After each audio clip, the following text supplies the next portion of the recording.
అందరికీ నమస్తే. నేను మీ హోస్ట్ అక్షర విహారి. ముందుగా శ్రీ క్రోధినామ సంవత్సర ఉగాది శుభాకాంక్షలు. ఈ సంవత్సరం మనకి ఎటువంటి ఫలితాలు రాబోతున్నాయి, ఎటువంటి సమస్యలను ఎదుర్కోబోతున్నాం, వాటికి ఎటువంటి జాగ్రత్తలు తీసుకోవాలి అనే విషయాలను మనకి వివరించడానికి మేదిని జ్యోతిష్యులు GVNL ఆచార్యుల వారు మనతో పాటు ఈరోజు స్టూడియోలో ఉన్నారు. మరి గురుగారితో మాట్లాడి మరిన్ని ఉగాది ఫలితాల గురించి తెలుసుకుందాం. నమస్తే గురుగారు. గురుగారు, ఈ క్రోధినామ సంవత్సరంలో వృషభ రాశి వారికి ఎటువంటి ఫలితాలు రాబోతున్నాయి? శ్రీ గురుభ్యో నమః. ఓం నమో నారాయణి.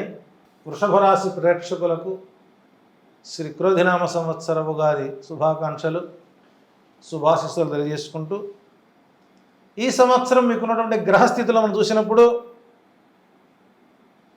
గురుడు మేషరాశి యందు, జన్మస్థానమందు, లాభస్థానంలో రాహువు, దశమ స్థానంలో శని, పంచమ స్థానంలో కేతువు, గురు శుక్ర మౌఢ్యాలు, సూర్యచంద్ర గ్రహణాలు మీకు ప్రధానమైన ఫలితాలను నిర్దేశిస్తున్నాయి.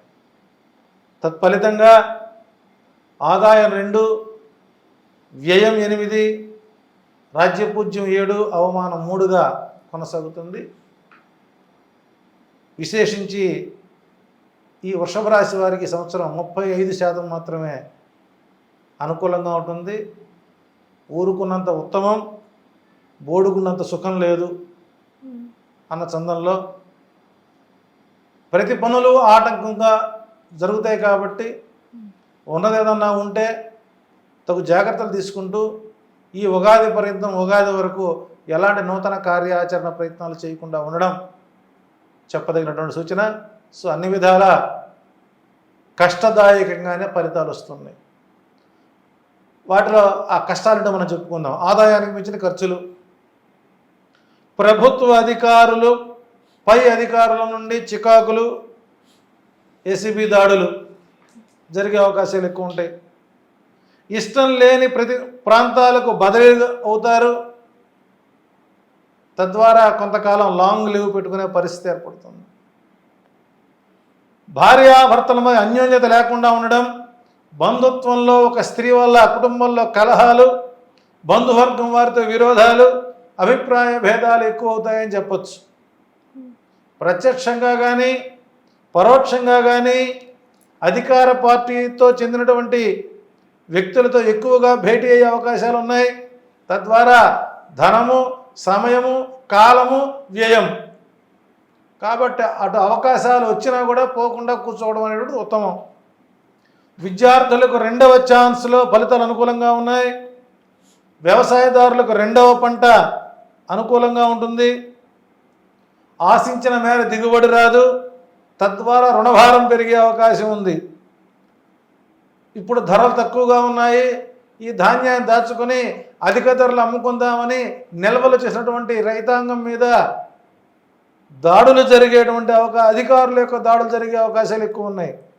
రాజకీయ నాయకులకు ప్రజల్లో పలుకుబడి తగ్గుతుంది. కోర్టు వ్యవహారాలు, చిక్కులు, కలహాలు, కుటుంబాల్లో సుఖశాంతులు లేకపోవడం ప్రధాన సమస్యగా మారుతుంది.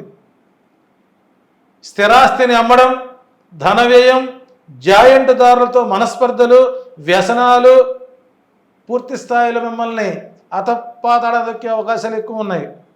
ఎత్తైన ప్రదేశం నుంచి జారబడడం వలన శరీరానికి గాయాలయ్యే అవకాశాలు ఉన్నాయి.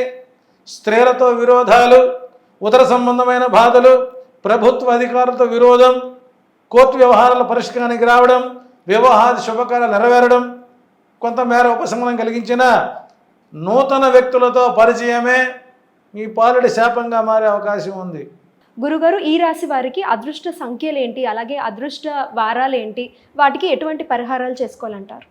ఈ రాశి వారికి 2, 3, 4, 7 సంఖ్యలు అనుకూలంగా ఉన్నాయి. సోమ, గురు, శనివారాలు అదృష్టవారాలు.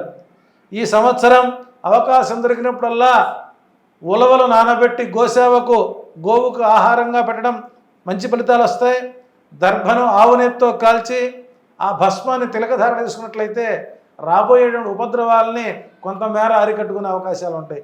ఏది ఏమన్నప్పుడు కూడా వృషభ రాశి వారికి ఈ సంవత్సరం అంతగా అనుకూల సంవత్సరం కాదని ధైర్యంగా చెబుతూ, మరొకసారి మీకు ఎటువంటి అవాంఛనీయ సంఘటనలు జరగకుండా, ఆర్థిక నష్టాలు జరగకుండా, బంధువులతో విలువ రాకుండా ఉండాలని మనసావాచ్యకరమైన ఆశీర్వచనం చేస్తూ మరొకసారి వృషభ రాశి వారికి శ్రీ ఉగాది శుభాకాంక్షలు శుభాశిస్తులు అందిస్తున్నాను.